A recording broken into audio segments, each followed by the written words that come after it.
Estamos acá con Hilda. Ella fue una de las mamás que apoyó la lucha por la democratización en 2007. Y bueno, la idea de esta entrevista era en el 10º aniversario del FEL, poder charlar con ella, que nos cuente qué significó el FEL para ella, qué aportó en la lucha, en esa experiencia, su vínculo con el FEL, su relación, qué pudo vivir ella y qué le sumó la experiencia del FEL en ese proceso enorme que fue la democratización. La idea de esta entrevista es poder hablar con todos los que fueron protagonistas. Ella para nosotros fue muy importante porque fue el puntal en los padres de la lucha por la democratización. Nosotros como FEL entendemos que sin ella no hubiese habido 2007 o hubiese sido distinto ese 2007. Entonces fue parte necesaria, excluyente en la lucha por la democratización, que haya madres, padres como ella que se ponían del lado de la lucha de los estudiantes. Así que bueno, entendemos que esta entrevista también tiene una función, que es a los estudiantes que luchan, mostrarles que puede haber mamás y papás como Hilda, que se ponen del lado de los estudiantes contra los directivos y que dentro de los padres se ponen al servicio de la lucha. Así que bueno, es una lucha ideológica la que queremos dar con este relato de que si hubo una Hilda puede haber 1000 Hildas.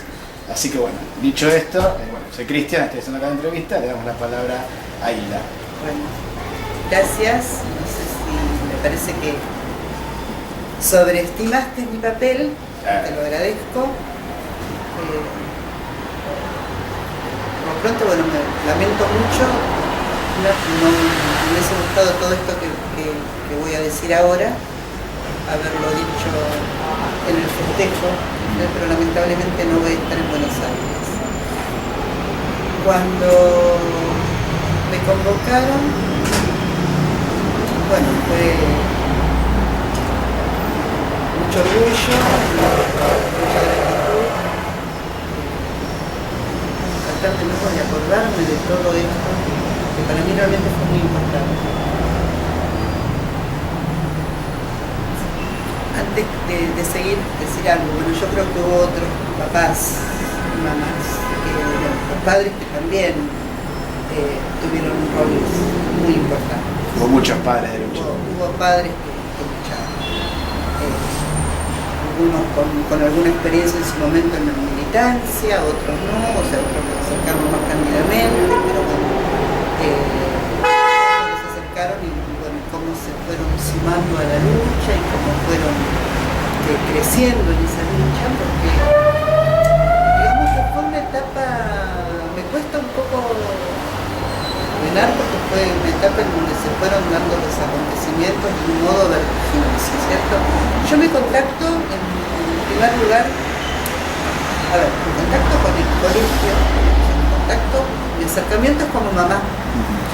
Mi hija, Mariana, en esos momentos concurría al Pellegrini, aún estaba GAR, y me llama un día para decirme que el colegio estaba cerrado y que estaban en la plaza. Digo, ¿perdón? Sí, el colegio está cerrado y no saben cuándo van a abrir. Con lo cual, no lo pensé mucho, me contacté con otra mamá, del curso era la mamá, yo no la conocía, en realidad era la mamá de una compañera de Mariana. Yo le pregunté a Mariana, ¿no hay ninguna madre o padre que esté preocupado por esto, porque podamos ir? Y bueno, nos encontramos, como me la presentaron, digamos, y fui al colegio a pedir explicaciones. Insisto, estaba GAC todavía. No me atendió él, me atendió quien era el vicedirector, director. Y me dijo que habían cerrado el colegio, yo no podía creer, porque como lo iban a tomar, antes que tomaran el colegio, ellos preferían cerrarlo. Un lockout patronal. Parecía muy loco, no entendía muy bien, ¿no? Porque me dijo, usted no sabe, pero hay todo un grupo en el centro que justamente con los más chicos van y los llevan donde quieren, como si fuesen ganado, a lo cual yo le dije, mira, discúlpeme, yo sé que mi hija, chica justamente, tiene que estar en segundo año, que haciendo sus primeras armas de participación política, pero no creo que sea ganado para nada.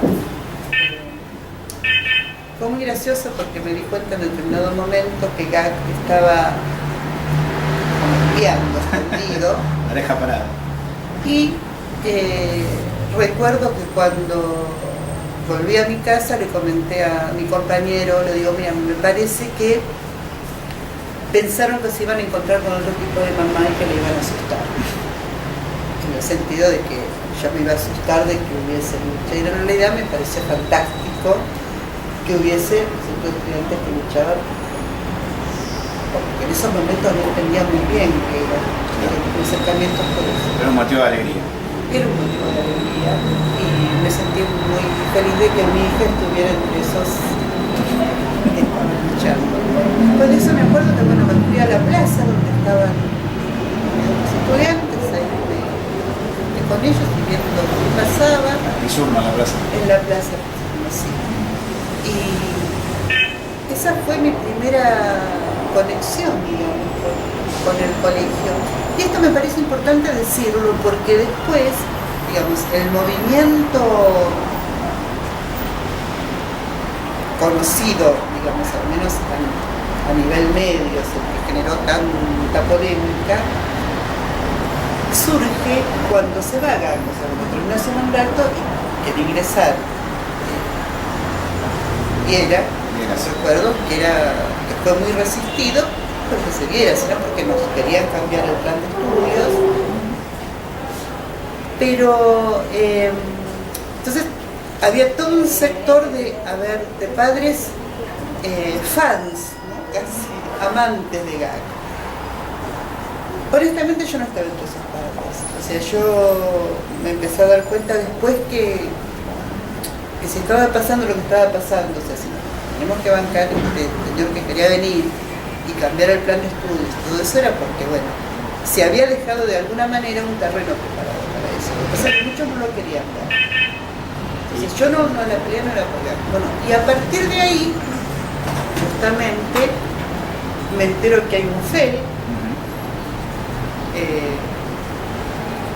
que bueno, no lo pude ver posible, o sea, me entero completamente que hay un grupo de pibes con una garra impresionante, que la tienen muy clara, que se manejaban con asamblea, que pasaban cursos, discusión. Y bueno, empezamos a darnos cuenta que había que apoyar a nuestros hijos en esa lucha. Se empiezan a dar una serie de... convocamos una asamblea, la primera, la segunda. Eso ya cuando había arrancado el piquete. Y ya, claro, arranca el piquete, es un pequeño detalle. Claro, claro. Un grupo de padres nos turnábamos. Porque en realidad uno de los argumentos, ¿cuál era el objetivo? Uno de los argumentos que había para atacar en la lucha de nuestros hijos era, bueno, no estudian, son unos vagos. Entonces nosotros como también nosotros queríamos que estudien, lo que hacíamos era poder, para que ellos pudiesen estudiar, hacer el piquete en la puerta para que no pudiera entrar. O sea, que relevaban el piquete ustedes. Efectivamente. Ustedes bloqueaban que ingrese el nuevo rector. Sí. Además, no queríamos que los chicos estuviesen adelante. ¿Cuánto tiempo eran los piquetes? ¿Guardias de cuánto tiempo? Sí, eran desde la mañana hasta la tarde. O sea, eran 10 horas de piquete en la puerta del colegio. Nos íbamos turnando. ¿Y cuántos padres eran los que estaban en eso? No éramos muchos padres. 10, 5, ¿cuántos eran? Había días que había más, otros menos. Después, como pasa siempre, al comienzo son muchos y después se van sumando y van quedando menos. Bueno, pero era una cantidad de padres piqueteros. 10 padres piqueteros, como nos dijeron alguna vez. Y pasaban cosas todos los días. O sea, nos íbamos enterando de cosas que se iban sumando, que nos iban asustando. O sea, ya no solo era el plan de estudios, además era un motivo muy importante por lo cual se peleaban, que era por la democratización. ¿Y cómo veían la democratización? ¿Qué significaba para ustedes? Para algunos padres les parecía fantástico, otros honestamente no. Incluso recuerdo en una ocasión un par de padres que eran docentes en la UBA que no estaban de acuerdo. Eran padres de lucha. Y eran vacilantes, digamos. Eran padres vacilantes, o sea, ahí también me puse a pensar. Prende lo mejorcito. Eran padres que participaban en las asambleas. No eran los padres que estaban con los directivos, eso es lo que quiero decir. No. Estaban con los pibes, pero vacilaban con eso. Claro, pero ahí me puse a pensar también, bueno, la cosa, ¿no?, de diferenciación, o sea, que uno prejuzga o idealiza ciertas cosas o ciertos momentos, porque tal vez aquellos padres que uno intuía por terminología y por ciertos comentarios, que en determinado momento habían sido padres muy participativos en la lucha social, en determinado momento político del país, tenían una visión que quiere más conservadora. La revolución de la puerta de la escuela para afuera. La escuela no. Y aquellos, o una revolución hasta cierto punto, o sea, bueno, sí, yo que no nos cambien el plan de estudio, pero democratización ya es demasiado. Después se dio también aquellos que querían, a ver, mi posición, yo usaba como una metáfora, una imagen, ¿no?, que eso se lo planteaba a los padres en las asambleas, me acuerdo casi constantemente, era que lo que teníamos que hacer era acompañar a nuestros hijos en nuestra lucha, que nuestra participación era la misma que tienen los extras en una película. O sea, no éramos los protagonistas, éramos los extras. Y si bien es verdad que una película que lo requiere no se puede hacer sin ellos, pero eran los extras. Yo creo que el problema fue que después muchos ya quisieron ser protagonistas. Muy duro para los padres, ¿no? Muy maduro asumir que uno acompaña al hijo, que el hijo manda, el hijo marca la orientación. Es un golpe en el ego del padre. Hay que ser muy buen padre para darse cuenta. No sé, si hay que ser yo creo que hay que ser... No, hay que tener una cabeza un poquitito abierta, o sea, yo no voy a apoyar a mis hijas en cualquier cosa, no, claro. No, o sea, de todos modos hoy por hoy deciden ellas, Mariana creció bien, pero uno a lo sumo puede debatir las cosas, pero digamos, esto no lo hago ahora que son grandes. O sea, yo siempre traté de tener esa postura, o sea, de que bueno, quieren estudiar, porque quieren debatir y respetar. O sea, me parece que uno no puede pensar que porque el padre tiene certificado de que las sabe todas, porque tiene que entender que ellos tienen su momento, bueno, así como yo luché en mi momento a las cosas, tal vez con otros métodos, de otra manera, pero bueno, era ese momento concreto se lucha y hay que respetarlo, o sea, mejor todo no está algo, me parece que pasaba por ahí. Y además, así habíamos empezado, entonces, ¿por qué había que cambiar la mitad del camino? Me parecía una principio. Lamentablemente, no todos lo entendieron así, porque después las posiciones, no sé si llamarlo más conservadoras o que trataban de ponerse ciertos intereses de los chicos, se empezaron a perder. Ese grupo de padres forma lo que se llama los padres de la red de padres, o sea, se comunicaban por internet. Creo que no había Facebook, no lo teníamos, por suerte. Y quedamos los padres que defendíamos la asamblea contra todo, ¿no? O sea, me parecía que si había algo que no se podía perder era la asamblea. Participación, estar ahí presente, apoyando. Totalmente, porque además ahí los chicos participaban. Iban los chicos a participar en la asamblea. No, en realidad era asamblea de padres, pero siempre leíamos los temas del día, pero casi en el arranque, uno de los chicos, podía ser el presidente de estudiantes, uno de los chicos venía y daba un informe de lo que estaba pasando. O sea que los estudiantes tenían voz en la reunión. Tenían voz. Se respetaba la opinión de los estudiantes. Y esa era la idea, cosa que en un momento teníamos que debate. Había padres que ni siquiera Los chicos no habían hablado. querían que los decían que la asamblea de padres no podían venir los chicos, pero personalmente me pareció un absurdo. O sea, si estábamos apoyando la lucha de ellos, claro. Ese fue el tema que se dio, ¿no? En donde yo creo que esto lo que demuestra es que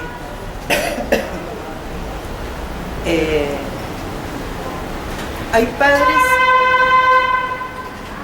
que pueden, como decías vos, de alguna manera superar ese ego o esta cosa de que yo, como soy tu papá, yo sé, y poder acompañar y entender y hasta aprender, lo mismo, aprender de la lucha de sus hijos, sentir que los certificados de padre existen, por eso sabe todo. Y están los que consideran que sí que se tienen que dar un paso adelante, entonces, y bueno, ante esas estructuras de personalidad o pautas culturales tan fuertes, y bueno, a veces es un poco difícil luchar, ¿no?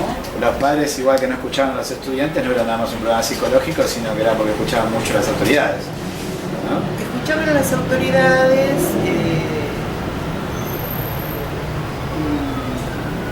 de alguna manera también los medios. ¿Cómo era el vínculo entre los medios y las El autoridades? vínculo con los medios era muy gracioso, si se quiere, está contradictorio. Porque me acuerdo que tuvimos muchísima prensa, o sea, durante ese mes y pico hubo, todos los días en la puerta del Pellegrini había cámaras. Los capitanes. Había cámaras. Conferencia de prensa. Sí, sí, era una cosa increíble. A veces llegaron a ser más medios que padres.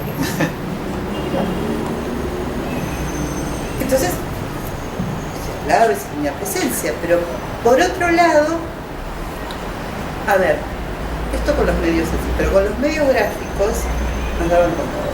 Claro. Había el debate. Después Grondona, que llegó a decir, con Sergio Sinaí, el nombre, que lo presentó para un Día del Padre, en donde quería que explique, a ver, llevó a un psiquiatra a explicar el fenómeno del Pellegrini. Me explico lo patológico que era para ellos el movimiento de lucha. Yo no quería recordar de todos los movimientos de lucha.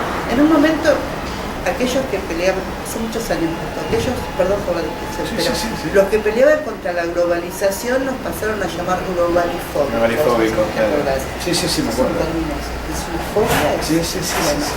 Acá parecía algo así, ¿no? Yo pensaba una vez, digo, llevaron a un psiquiatra que analizó con un poder de síntesis que yo casi me caigo detrás de así, en 5 minutos, diciendo que esos padres piqueteros que acompañaban a esos hijos, en realidad eran padres que no sabían ser padres. Claro, poner el límite.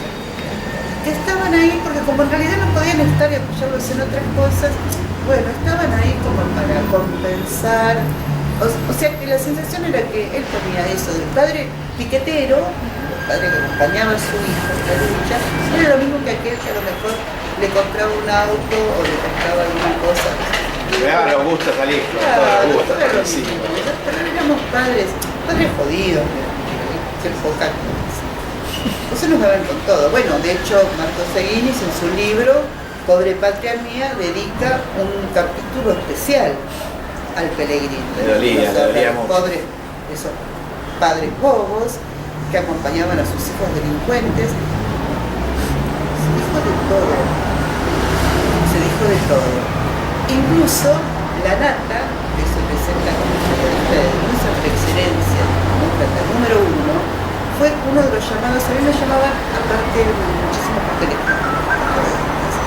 Y lo recuerdo como uno de los... Mirá que hablé con reaccionarios, pero todo pelaje. No, pasaron cosas, porque además me llamaban, discutíamos al aire y cuando cortaban, seguían hablando y eso, bueno, yo he hecho periodismo, mi compañero es periodista, bueno, se prendió y dijo que yo no hacía más declaraciones porque, digamos, vos podés debatir con un entrevistado todo lo que se cante mientras puede deje de responder. defenderse, pero no podés quitar el teléfono y después seguir al aire. Media hora dándole. Claro. Bueno, estas cosas ocurrían. Y la nata, de todo lo que me llama una vez, cuando habíamos logrado incluso que ya era se vaya, o sea, yo pensé que me llamaba para decir, bueno, Qué el bueno. triunfo, qué bueno. No, este señor me llamaba para hablarme de los llamados, se hacían llamados con avisos de bomba. Y me llama en realidad diciendo que cómo era posible, o sea, para hostigar, y él pretendía, en algún momento le dije, bueno, dígame qué quiere que diga, Claro. porque evidentemente lo que le estoy diciendo a usted no le satisface. O sea, veníamos de un triunfo, para nosotros era un triunfo que evidentemente para ellos no lo era, y venía a resaltar, ¿no? Quería potencializar, o sea, como que no, pero esos que llaman con avisos de bomba, que además fueron episodios mínimos y además nunca quedó claro esos avisos de bomba si realmente lo hacían los estudiantes. Claro. O cuántos, pero los El estudiantes. movimiento estudiantil denunciaba que era para desprestigiarlo. Totalmente. Y este señor que se sumaba a presenta se sumaba a eso. Bueno, hay que tener mucho cuidado y hay que tener memoria. Porque no todo es lo que parece. Insisto, fue uno de los llamados más desagradables que tuve. O sea, evidentemente este tipo estaba en contra de la lucha, en contra del movimiento. Me dijo, bueno, pero está en nombre de un padre. Entonces yo le dije, bueno, pero si usted tiene una hija o un hijo que es menor, evidentemente el celular es el nombre suyo de su mujer. Pero un problema de sentido común. Sí. No sabían cómo desprestigiarlo. No sabían cómo desprestigiar. Sí, fue todo el tiempo así. Pero bueno, los padres un poco también tal vez se sumaban a esta cosa. No, para un debate que incluía muchas voces. Ibas a la asamblea. Incluía muchas voces, muchos puntos de vista. Los padres estaban muy confiados en ese peregrinar por distintos sitios oficialistas y en enviar cartas y escritos. Participó una vez con la Marta Pérez Esquivel y llegamos a la Secretaría de Derechos Humanos, a la Secretaría de Desarrollo Sexual y hablamos con firmes y nadie podía hacer nada, o sea, todos consideraban que teníamos razón, pero nadie, absolutamente nadie, era como si no era el Pérez, digamos, lo que se movía atrás fuese un feudo intocable. Claro. Nos habíamos metido con algo que era muy valioso para la burguesía. Estaba Liu en esos momentos, que inaugura su cátedra por los derechos humanos, en la cual participa también con la abuela. Nos fuimos, me acuerdo, éramos 4 padres en total. Al rato de estar ahí se apareció parte de la patota del Pele y se iba a hacer un debate. Cuando notaron nuestra presencia, el debate no se hizo, se hizo el acto terminalmente. Bueno, igual vimos al escenario que habían montado, lo explicamos de algún modo a Liu, demostramos la contradicción que había entre inaugurar una cátedra por los derechos humanos, todo lo que le estaba haciendo de alguna manera, como decía Pellegrini. Había asumido con la federal, reprimiendo. Además, nacional. digamos. Me acuerdo con esos momentos, personalmente la mí me dice, porque usted lo quiere hacer, yo no lo quiero hacer. Yo le dije, no, yo tampoco. Quiero que no te metan con el colegio, que no cambien el plan de estudios, estamos pidiendo que organizaciones, es decir. Pero fue abrir un montón de, digamos, era, no sé cómo definirlo, era enterarte de casualidad de algo y meterte en todo lo que podías. Yo no era que en lo personal confiara, yo no confiaba ni en cartas, ni en las autoridades, ni nada, o sea, yo a mí, pero era lo que los padres de alguna manera, o gran parte de los padres sí ellos creían en eso.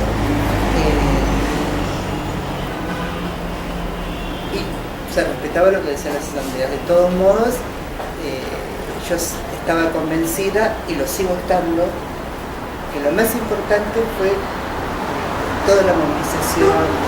O sea, creo que eso es insustituible, ¿no? Que podía surgir de las asambleas. Que la gente, o sea, de los medios, no empiece en la calle, no empiece luchando por una causa. Y aparte... ¿Dónde están los padres? Los padres no están ausentes, están luchando. Están luchando, y eso marcó... Yo tengo miedo de ser injusta porque a lo mejor olvido y hubo otra ocasión, pero me da la sensación de que a partir de esa intervención de los padres en Pellegrini se dieron otras intervenciones, porque después empezaron una serie de colegios con conflictos por el tema del piso, en cantidades, y ahí estuvieron los padres marchando con sus hijos. Dice también que empezaron a ir a ciertas tomas, a pasar, pero no a reprimirlos, sino a apoyarlos. Bueno, de hecho yo después de mi experiencia en el Nicolás Avellaneda, o sea, es más, en un momento me tocó ir de un colegio a otro porque tenía una de mis hijas en el Pellegrini y la otra en la Avellaneda. Ambas haciendo toma. Me acuerdo de con mi marido fuimos a uno y a otro a llevar las cosas y a ver cómo estaban. Bueno, pero no fuimos los únicos. O sea que habría como un proceso de concientización o de cambio de conciencia política. Sí, los padres. Sí. Me gusta eso, porque decir ejemplo es horrible. Sí, se abre un proceso de que esto se puede, y a lo mejor más que esto se puede, esto es lo que debe ser. Lo que corresponde. Lo que corresponde, o sea, tenemos que estar así. Sí, es cierto. El colegio es para que los pibes vayan a estudiar, pero que estén en condiciones. Claro. Sí. No cualquier cosa. Claro. Entonces, los vamos a mandar. Vamos a reclamar junto con ellos. Sí, esto de que el padre forme parte del movimiento de lucha en defensa de la educación pública es una idea novedosa, digamos, porque los antecedentes en general, el padre es como un elemento conservador que viene a frenar este proceso y encauzar, pero frente a que las autoridades no dan respuesta, la razón asiste al estudiante, al hijo, y ahí es cuando se quiebra el sentido común reaccionario y se abre un nuevo sentido de lucha. Sí, lo que pasa es que, bueno, esto en parte supongo que tiene que ver con esta famosa crisis de las instituciones. El argentinazo. Sí, bueno, a nivel mundial, digamos, bueno, las instituciones están en crisis, ¿no? Estamos en esa base. En Argentina tenemos un argentinazo, que es cierto, es importante. Y 2007 fue año de rebelión docente también. claro, pero es cierto, cuando hacemos el argentinazo, vecinos, como personal, vecinos impensados, De repente en la calle. me los encontré en la esquina, debatiendo, hasta haciendo una hoguera, prendiendo neumáticos. Sí. Bueno, yo creo que esta participación de los padres en el Pellegrini, que no era cualquier colegio, a ver, con lo bueno y malo que se implica, porque de alguna manera yo creo que el Pellegrini es un colegio de élite. Pero justamente al ser un colegio de élite, al ser un colegio tradicional, Pellegrini no se jode, porque ¿no? Son unos colegios tienen toda una historia. Entonces, de alguna manera, para los sectores conservadores de la sociedad, los padres que nos atrevimos a estar ahí acompañando a los chicos, mancillamos ese encuentro. O sea, no es la idea. O sea, se supone que los padres son los conservadores. Cuando nos corremos de ese lugar, yo creo que evidentemente quedó demostrado que es un lugar del sentido común, es un lugar que tenemos que ver con las pautas culturales y los prejuicios, y ahí fue todo un tema. Porque me molestó justamente Por un lado porque creo que, bueno, creo que, que nada es tan fijo, que con un proceso que las cosas se ven, que los momentos históricos son diferentes, que las cabezas van cambiando, que las necesidades también, que hay todo, que es importante, que se puede, con un buen trabajo político, una buena intuición, lograr una concientización y otra cabeza, y que encima eso se contagia, digamos. Entonces, bueno, realmente fue todo un tema, ¿no? Igual es verdad que hay otros sectores que les cuesta. Bueno, pero lo importante es que existió este sector que sí apoyó. Existió, Eso es importante, ya digo que se tiene que conocer, se tiene que comentar. Que fue importante, muy importante para esos momentos, para ese colegio, pero también para los que vinieron después, porque creo que ahora, si vos en los últimos años, yo he visto a muchos padres acompañando a sus hijos y debatiendo, y me parece que eso se marcó con la, porque bueno, cuando un grupo para muchos de locos, subversivos a poderes piqueteros, nos atrevimos a estar ahí a decir la locura, desafiar el sentido común. Claro, hasta acá llegado, muertos de frío, me acuerdo ahí a las 7:30, 8 menos cuarto, estaban de la mañana, antes,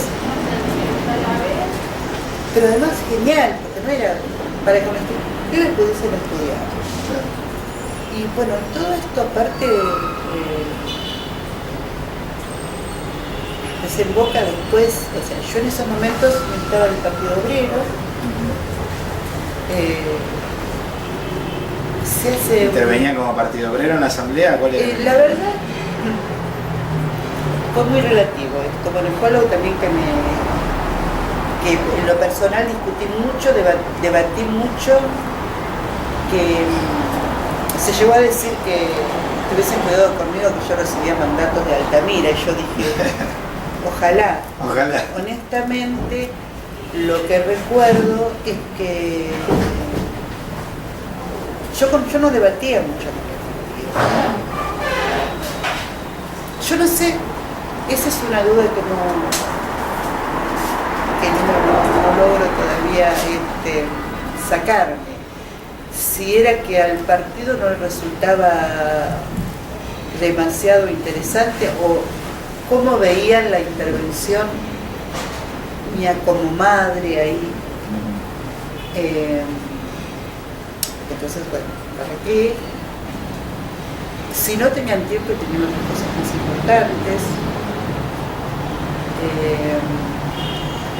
Y por otro lado, digo, bueno, también sucedía que los acontecimientos eran, o sea, yo me acuerdo que todo era vertiginoso, ¿no? En esos momentos.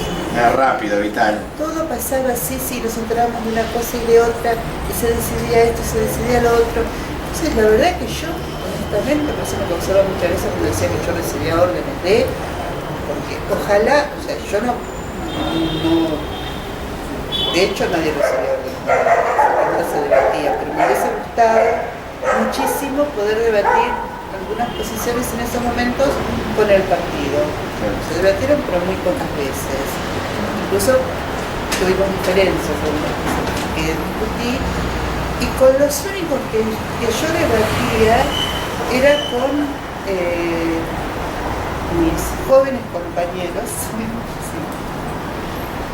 hijos de los cuales sí veía que la tenían recontra clara. Hacía fantástico. Bueno, todo eso después sí se hace y participo de alguna manera representando como madre, como se hace el congreso, bueno, están todos los cuerpos presentes, en donde se ve Congreso ya se había ido de... Un congreso del partido, ¿verdad? Claro, es un congreso del partido. De un colegio. Y en el mismo Pellegrini. Y en estos momentos habíamos logrado que se fuese Fieras, estaba Pastorino. Bueno, ver un poco qué iba a pasar y cómo se iba dando. Bueno, pues eso está muy bueno porque muestra dos cosas. De un lado, que hay un partido que discute y es vital. No es que es esa idea monolítica del partido que baja de arriba para abajo, incluso al revés. Decías, ojalá hubiese bajado más de arriba. Pero está bueno porque muestra una vida interna. Porque no es que frente a esa no bajada el partido se desorganiza, sino que busca orientarse, busca discutir, busca intervenir, es algo vital. Digo para el mito autonomista, porque el partido mata, el partido no deja progresar, al revés. No, no, en este caso fue al revés. Al revés. Sí, sí. Iba de abajo para arriba. Claro, porque no había tiempo, había que decidir, Había que responder.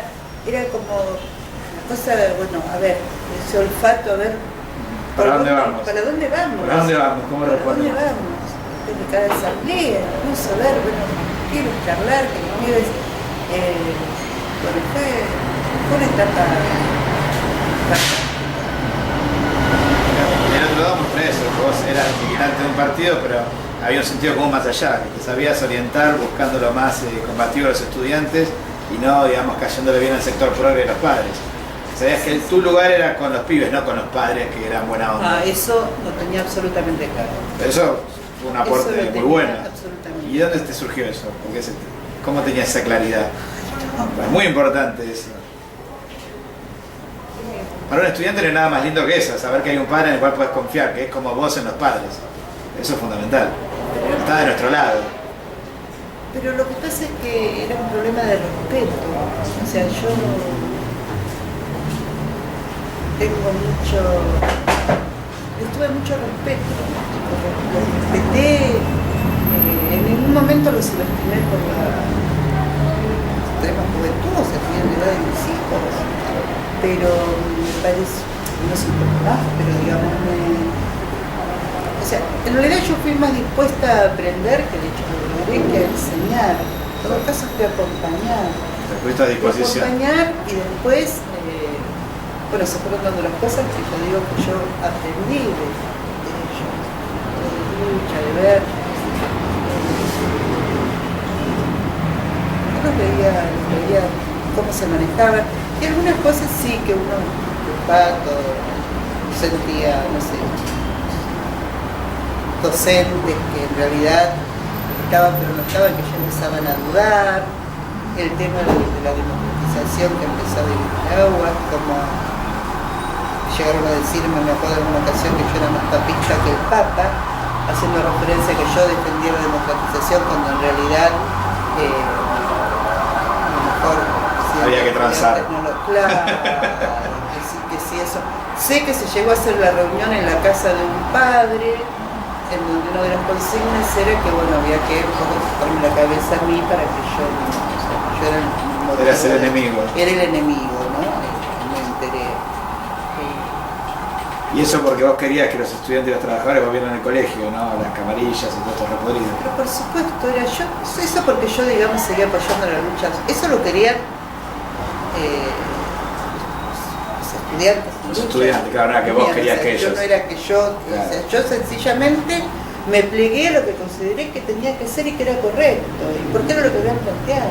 Claro, era reclamo de los estudiantes. No, o sea, es lo único, o sea, el único mérito que puedo tener es que yo no me di vuelta como si otros padres y otros docentes. Yo estuve muy tarde, o sea, yo nunca me di vuelta de lo que fue la lucha y lo que se había planteado y lo que los pibes con todo el respeto, proponían y querían. ¿Y qué te decía cuando decía yo apoyo que los chicos gobiernan, que vayan para adelante? Contá los debates para que se sepa. ¿Qué respondías vos cuando te decía? No, yo lo que hacía era recordarles siempre lo de la metáfora, lo de la película. Lo de la película de los extras. Claro, son los extras. ¿Y qué te decían ellos? No, pero a veces se veía como una... Yo tengo una cuestionada, debe ser muy madura. Porque evidentemente yo tenía un feeling, una comprensión en donde, a ver, cuando vos te encontrás, vas creciendo con un sector muy conservador, en un momento te cuestionas qué pasa. Claro. Porque no soy marca yo también. O soy muy piola, o algo me pasó, soy mi madre, no sé qué digo, ¿no? O sea, esta cosa de... Si madurar es traicionar a los pibes, no maduremos nunca. Me parecía terrible. No sé. Claro, era una percepción prepolítica, era como lo sentías, era un sentimiento de apoyar y estar con ellos. Fue totalmente así. Es como cuando ves, y sí, obvio que no es toda la película, ¿no? Pero ahora esta cosa de que esas películas que son un poco utópicas o muy estructuradas, pero donde los buenos y los malos están perfectamente marcados. Muy bueno, delimitado. yo tenía muy claro quiénes eran los buenos. Claro. Bueno, eso es muy importante, saber de qué lado estás. Y de hecho lo recuerdo como un momento muy importante. O sea, para mí el FEL significa el haber participado no solo como militante, o sea, participé como madre, ¿no? Dije, bueno, de lo que más he trabajado, de mamá. Y La primera lucha con mamá.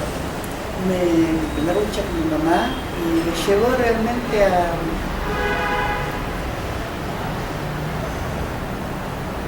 como que sentí un apasionamiento que yo hacía mucho tiempo que había perdido, a pesar de que yo militaba. Pero me di cuenta que militaba, bueno, creyendo en una causa, por supuesto, una causa revolucionaria, pero que había perdido la pasión. O sea, yo gracias al FEL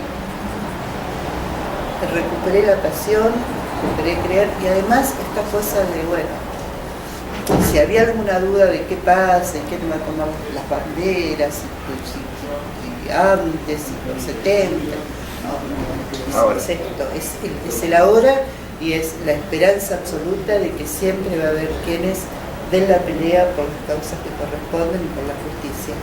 Después de eso, bueno, me tocó estar en la cooperadora de Nicolás Avellaneda, que llevaste la lucha. De mis hijas, llevé la lucha con de ahí, también críticas en esos momentos de militantes del Partido Obrero, porque cómo iba a estar en la cooperadora y... ¿Qué les parecía? ¿Como una Y traición? no, era así, sí que no correspondía, porque en realidad era una institución y que era el Estado el que tenía que hacerse cargo de eso. Pero si el Estado no se hacía cargo, era un lugar que estaba, ya cuando yo ocupé el lugar se venía de un desfalco muy grande, entonces con la plata que se puede hacer, se pudieron hacer un montón de cosas, incluso cuando se presentaron los dispositivos de estudiantes, me acuerdo de haber bancado para la propaganda de los distintos centros. ¿Ayudaba con la difusión? ¿No? Claro, sí, lo que me parecía, con becas para darles para el boleto, bueno, no sé, no era mucho, pero bueno, tratar de hacer algo concreto. eso, claro, y bueno, fue importante.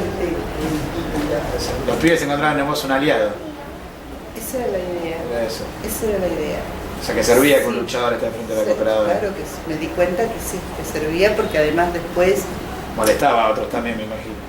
sí, pero me di cuenta por qué molestaba. Me di cuenta después, cuando vi la película La Toma, es un documental, de Podoquén, donde participa mi hija, que está en Viena, que pasó de Pellegrina a Nicolás Avellaneda.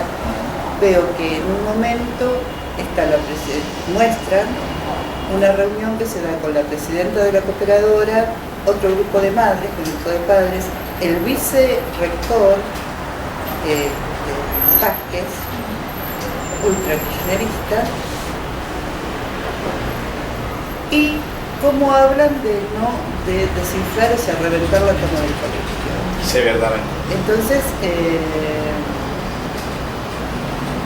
ahí me di cuenta que bien había hecho en mantenerme alejada justamente de ese grupo de padres venezolanos que querían manejar las cosas desde un punto de vista partidario y que no, evidentemente, no siempre tiene que ver con los intereses del estudiantado. Y organizado por el vicerrector. Organizados, sí. No es que eran padres que se les ocurrió a ellos. Claro.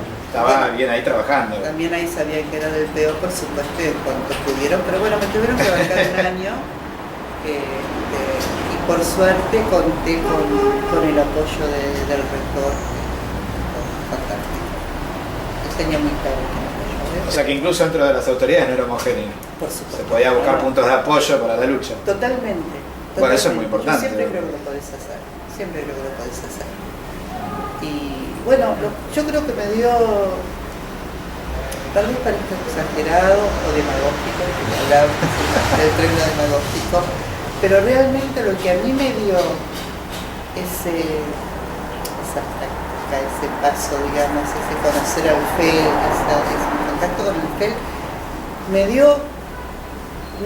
hizo aportes que a lo mejor en muchos años de militancia anteriores no los tuve. Como dije, la pasión, no tan claro por qué estaba peleando, y ese esto resolver cosas a lo mejor sin nadie sin esa guía que uno necesitaba, ¿cierto? Para que le dijera, bueno, estoy haciendo bien, el resolver, el poder tener que resolver y el confiar aparte plenamente en los pibes, ¿no? Y bueno, a tal punto que creo que siguen teniendo una influencia impresionante en mi vida porque estoy escribiendo mi tesis de SIGNA y tiene que ver justamente con quiénes son, o sea, ideológicamente, cuál es la subjetividad de estos pibes que han tomado o toman los colegios. Así que bueno. Y estos padres, pero también nos estás contando de los padres. Estos padres, sí, pero bueno, fue un fenómeno que bueno, me fascinó desde lo subjetivo, desde una experiencia, o sea, fue una experiencia muy rica. Así que yo, para el FEL, que es un movimiento evidentemente, o sea, lo veo como un movimiento 10 años de lucha, y una lucha que crece y que evidentemente ya no tiene que ver solo con ya no son estudiantes secundarios, no es un Pellegrini, sino que bueno, hay una expansión y para mí ya es sinónimo de lucha a muchos niveles. Y en mí, en lo personal, y bueno, mi agradecimiento y el orgullo de haber formado parte de ese momento, ¿no? En la vida de los FEL. Fuiste rompiendo prejuicios. Que los padres pueden luchar, que la cooperadora puede luchar, que podemos ganar aliados en todos lados. Totalmente, pero por haber aprendido esto y haberme quedado con esta cosa de, bueno, qué bueno, la lucha sigue, está asegurada. El FEL, para mí fue muy importante. Muy importante, yo digo, lo sigue siendo. Bueno, ¿alguna palabra final en los 10 años para los que estén mirando? Sigan con la lucha. Que sigan con la lucha. Arranca y termina ahí todo, ¿no? El fuego. Sí, creo que no hay otra cosa. Es lo fundamental. Con todo esto y que, bueno, y el agradecimiento porque, bueno, está buenísimo, ¿no? El otro hace, cuando el otro no se rinde, o sea, el tema es no rendirse. Que a veces cuesta, uno se cansa, pero bueno. Gente que nos quiere hacer rendir. Felizmente están ustedes, ahí me da mucha alegría. Bueno, yo digo, sobre todo es un placer y el agradecimiento por haberme convocado a esto que ya digo, yo no sé si di realmente, estoy segurísima de lo que me dio y lo que significó para mí. Bueno, muchísimas gracias, Hilda, y esperemos que este ejemplo, este testimonio de lucha, que es tuyo pero de muchos padres de una generación, permita que otros padres cuando vean esto digan, bueno, la próxima vez que mi hijo vaya a la toma, me preocupo por mi hijo, pero me preocupo estando ahí, me preocupo apoyando su lucha, siguiéndolo, acompañándolo y defendiéndolo de todos los que están en contra de su lucha, ¿no? Que es necesario a los aliados. Hay que creer en los hijos. Hay que creer en los hijos. Hay que creer en los hijos. En su lucha. Sí. Me parece bárbaro que los pibes vayan a estudiar, es cierto, pero bueno, que hagan eso, que los cuiden, que les facilite la tarea, pero que digamos que se alíen a ellos, que no se pongan en contra y que no tengan esa porque los pibes no son para ellos. Los pibes saben más. Los pibes saben. Los pibes saben. Los pibes la tienen clara. Son menores que padres. Bueno, Más que fenomenal. nosotros. Hermoso. Bueno, gracias, Silvia.